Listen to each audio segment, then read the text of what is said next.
Azərbaycanın tanınmış rəqqasəsi Fatimə Fətəliyeva sosial şəbəkə hesabında paylaşdığı emosional yazı ilə diqqət çəkib. Demokratas xəbər verir ki, o paylaşımında özünü güclü edən dəyərlərdən, həyata baxışından və insanlara münasibətlərindən danışıb.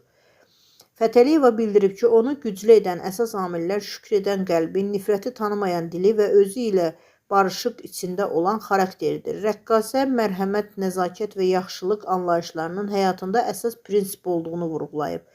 Boş mübahisələri sevmirəm. Danışmaqla həll olunmayacağı bəlli olan hər mühitdən uzaqlaşıram, deyə o qeyd edib. Fatimə Fətəliyeva haqlı olduğunu bildiyi hallarda belə münaqişədən qaçmağı üstün tutduğunu, kin saxlamadığını, lakin qəlbinin asanlıqla sağalmadığını da açıqlayıb. Paylaşımında həyatın çətin sınaqlarından keçdiyini bildirən rəqqasə hər mübarizədən sağ çıxmağın onu daha da gücləndirdiyini deyib. Həyat yalnız şirin deyil, acı da lazımdır.